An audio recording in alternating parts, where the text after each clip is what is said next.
We beginnen met heidegebieden. Of ja, met brede paden die deze heidegebieden haast onopgemerkt met elkaar verbinden. Hierdoor kunnen specifieke diersoorten hun leefgebied vergroten, waardoor het voortbestaan van de soort is verzekerd. Wie door de bossen wandelt, heeft ze vaker ongemerkt gezien. De heideverbindingszones, zoals links en rechts ze naast me liggen. Het woord levert niet alleen veel punten op met Scrabble. De heideverbindingszones zijn ook belangrijk voor de variatie in de natuur en ook voor de brandveiligheid. Er zit geen stroom op, Harry? Dat weet ik niet, maar ik pak voor de zekerheid altijd even een paaltje vast. Oké. Maar je mag het proberen. En ik zou ook aanraden Dit mogen wij hier doen, maar Wij mogen de gewone deze. wandelaar mag dat niet. Hè? omdat de boswachter erbij is, maar anders mag het niet. Oh, oké.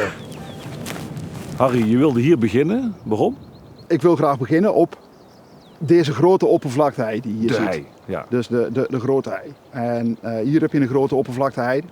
Maar een stuk verderop ligt ook een plek hei. Ik wil zo dadelijk eigenlijk van niet meer in naar het plekje, het kleine plekje, wat ook al hei was. Maar eigenlijk de tussenzone, de heideverbindingszone. Ja. Ja, wat we daar gedaan hebben is van de hei naar de volgende plek hei een zone maken waar de soorten van de hei, onder andere een zandhagedis, een gladde slang, een hazelworm, een groentje, een vlinder, zich thuis voelen.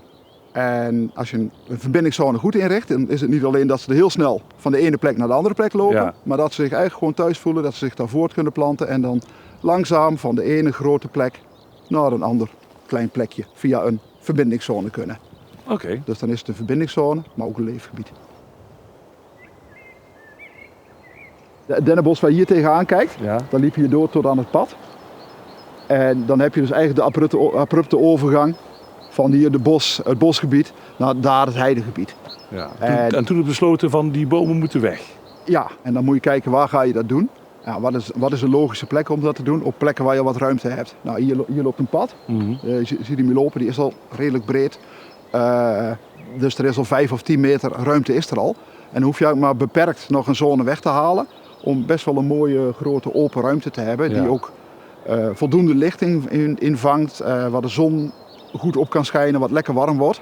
En al die soorten van die hei, ja, die houden van warmte. Op die manier verbindt hij het ene stuk met het andere stuk. En Ja. kan de zandhagedis of de kindjes van de zandhagedis langzaam van de ene hei naar de andere hei. En vanaf die kant komen ook beestjes en die paren weer met elkaar. Ja. Ja, dan krijg je de genetische uitwisseling tussen die populaties.